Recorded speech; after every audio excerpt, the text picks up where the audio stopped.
بسم اللہ الرحمن الرحیم۔ سفر معراج کے حوالے سے کچھ ابتدائیہ کلمات ہم بیان کر چکے تھے۔ انشاءاللہ اب عظمت سفر معراج کا جو مضمون ہے اس کو کور کریں گے۔ سب سے پہلے تو یہ طریقہ جان لیتے ہیں کہ کسی کے ہاں جب جانا ہوتا ہے تو اس کے 3 طریقے ہوتے ہیں۔ ایک طریقہ کار یہ ہوتا ہے کہ کوئی آپ کو دعوت دے اور پھر آپ چلے جائیں۔ ایک طریقہ کار یہ ہوتا ہے کہ آپ خود کسی کے ہاں چلے جائیں، اور ایک یہ طریقہ کار ہوتا ہے کہ کوئی آپ کو دعوت دے اور ساتھ ہی آپ کو لینے کے لیے کوئی آئے۔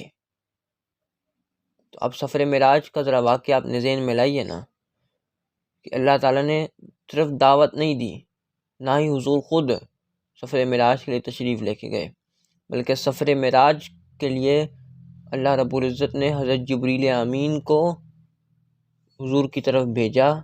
حضور پاک صلی اللہ علیہ وآلہ وسلم اللہ رب العزت کی طرف سے دعوت معراج لے کر حضور پاک کے پاس پہنچے، اور حضور پاک کو اللہ تعالیٰ کی طرف سے سواری عطا فرمائی، اور پھر وہاں سے حضور کو لے کر عرش معلیٰ کعبہ قوسین تک پہنچے۔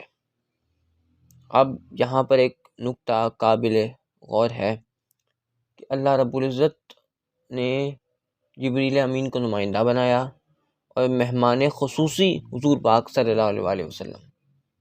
یہاں پہ لوگ کہتے ہیں کہ جبریل امین ساتھ تھے، تو میں سوال کرتا ہوں، جب محمد صلی اللہ علیہ وآلہ وسلم اور حضرت ابو بکر صدیق غار ثور میں قیام پذیر تھے، تو حضور پاک صلی اللہ علیہ وآلہ وسلم نے فرمایا تھا لا تحزن ان اللہ معنا، گھبراؤ نہیں، اللہ ہمارے ساتھ ہے۔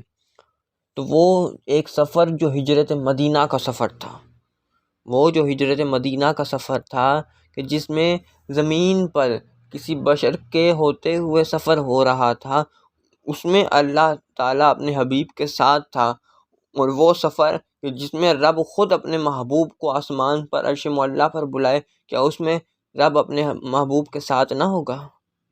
بلکہ رب اپنے محبوب کے ساتھ تھا، اور اللہ رب العزت ہی نے تو اصل میں بھیجا تھا جبریل امین کو کہ جاؤ میرے نبی کو لے کر آؤ۔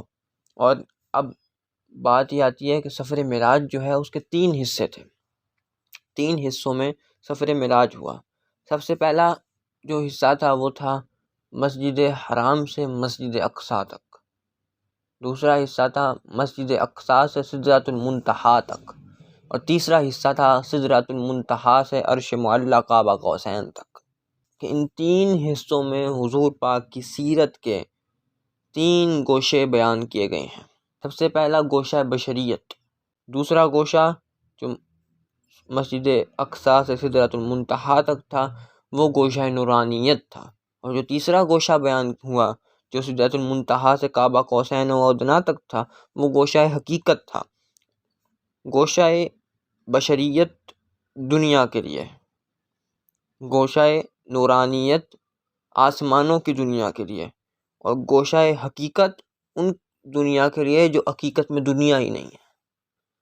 یہ فلسفہ عقل سے باہر ہے، اور یہ معجزہ فقط وہی سمجھ سکتے ہیں جو واقعی حضور پاک پر ایمان لاتے ہیں۔